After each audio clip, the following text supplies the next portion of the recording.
Hey, it's your buddy Peace and Harmony with you here today. We're focusing in on a very interesting viewer inquiry and question, and that was how to handle her covert narcissist spouse essentially stonewalling for the holidays. This is the tough one. This is when everybody's emotions are at a high, and you're expecting the feelings to come essentially out of the woodwork. You're expecting that people's emotions are on high. They'd have the opportunity to be off of work. There's no more excuses of things that they have to attend to. And you're essentially feeling, well, now's the time for some quality time to be spent, for the value of our family to reach its peak, for us to create some good memories, to cut loose a little bit and experience the joy and the miracles of the holiday season.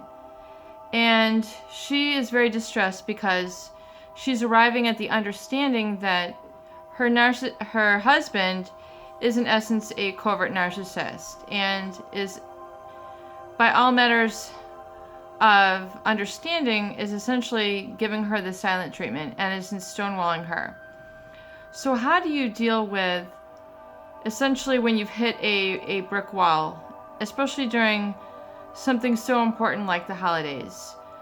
Realize that the participation and how you celebrate this holiday season for you, wherever you are in the world, is a very personal yet family or group community endeavor where those people do need to reach some sort of consensus, some source of inclusivity, where it is shared together, where the common beliefs are shared and then enhanced by the group. So it is the coming together of differences and a consensus coming together, creating basically a sum greater than a whole, greater than the sum of the parts. And through this, you have a blissful experience. Some people call it a spiritual experience, but it is really an uplifting. It's an opening of the heart. It's an opening of the communication. It's a joyous connection with really a sense of divine gratitude towards others, those people in your life who've been there for you, who you've been able to give to, who have allowed you that vehicle to be able to create a family, to create a home, to create a lifestyle, to create an adventure in life. And this can also be an experience of disappointment. Disappointment where, in essence, this individual is non-participatory, is non-receptive, non-responsive. In essence, is acting irresponsible, which is the opposite of the ability to respond, which is responsibility. And I would encourage you, rather than trying to change the covert narcissist and their celebration style, oftentimes they might shriek away or they might become very introverted, very reflective. Realize that this is not essentially a cowardness, but it is a cowering in. It is a coming in, and it is a retreat to their private space. So if this is how they are celebrating, realize that this individual has their own unique personality, methodology, and ways of celebrating and creating their space in the family. So realizing that this person has their limitations and their limitations emotionally, that they can't fulfill you in the role that they are, realize that it is okay to let this person go without judgment. Yes, you can try to be proactive and meet them more than in the middle, and sharing things that delight you and that make you light of heart and make you joyous, and seeing if you can connect there. However, it is difficult oftentimes to connect with a cerebral covert narcissist who is going to be caught up in other intellectual processes that perhaps they're not sharing with others, which is the dilemma with a covert narcissist. So rather than feeling the hurt, feeling the divide, feeling the chasm, try to allow this to expand your life.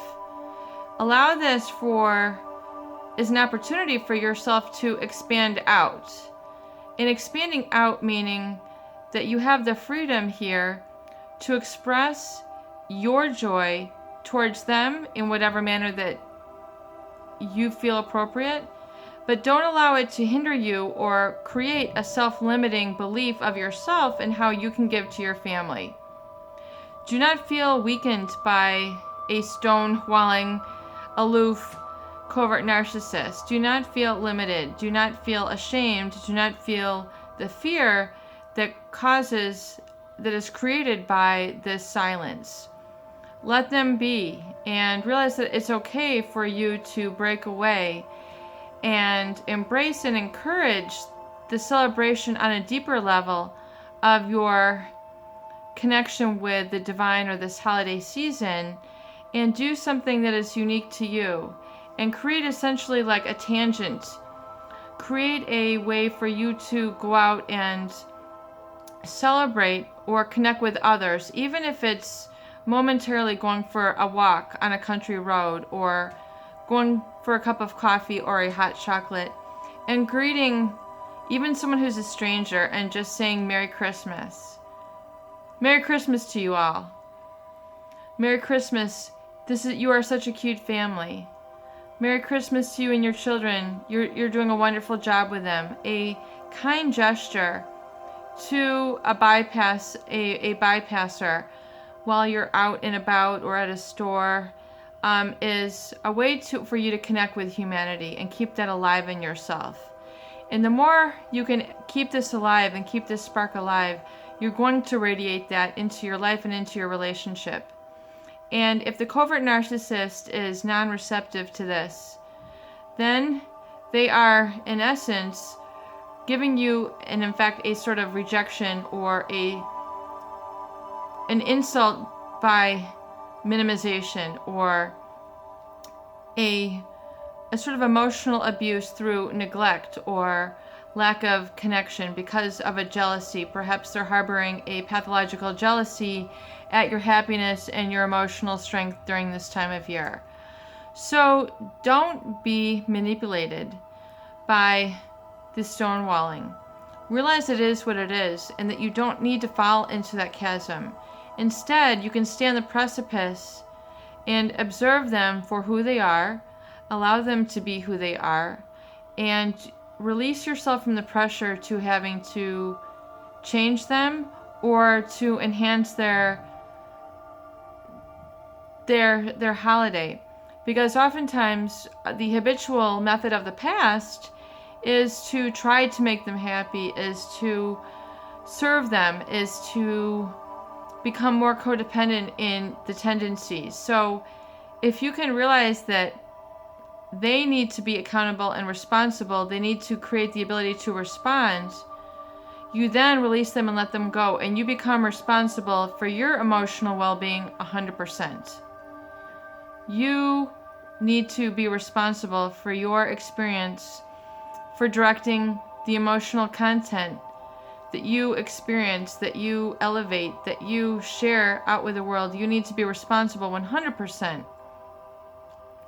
And this becomes responsibility for your happiness, for your state of joy, for your productivity, for that which you share with others needs to be within you. So like we were saying in our video earlier, let there be peace on earth and let it begin with me.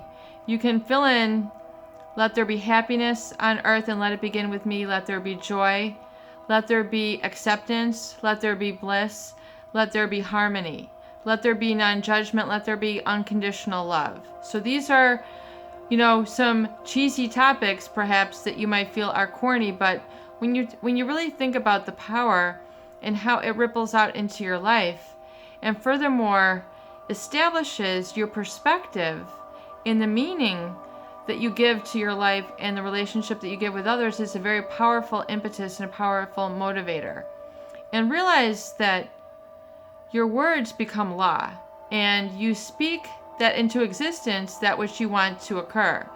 So it's very important, I think, as we get to the new year and the beginning of 2017, in essence, this is a time of new beginnings, turning over a new leaf, creating a new goal, setting out afresh, a clean slate. It's very important for you to keep a vision of what you want and fill the well, in essence, with those images, those experiences, and really the behavior, thoughts, and beliefs that you want to have created in your life. If you have suffered from the alienation, the scapegoating, the pathological lies, leave that in the past where it belongs. Don't pick it up, don't plug into it. Detach and disconnect from that habitual pattern that has engulfed you in the past, and realize that you have responsibility 100% for your emotional experience. You are accountable to yourself. At the end of the day, you are the boss of you. You are self-governing. The freedom rests upon your shoulders. So I encourage you to light that fire, light that candle, light that commitment to yourself, and make a commitment to yourself that you will enhance your holidays in the manner that you see fit, and you will observe them in the way that is profound and meaningful to you, regardless of who is stonewalling, regardless who is giving you the silent treatment or giving you lack of affection. Find ways for you to enhance and fill in that void yourself through ways that are meaningful to you and alternatives to you if you decide to stay with a covert narcissist. And if you're not making an exit strategy, if you haven't had that discussion, it's time to make that discussion. And for all practical purposes, protect children who are involved in the endeavor as well, and don't let them suffer at the expense of a covert narcissist and their shutting down techniques that are designed to manipulate and control you. Let them go, release them, lighten your heart, and celebrate evermore for this holiday and really for the upcoming year. Make it a commitment to yourself. Peace and harmony with you here today. I hope these videos do help. Please share and please subscribe for more great tools, videos, discussion, and support.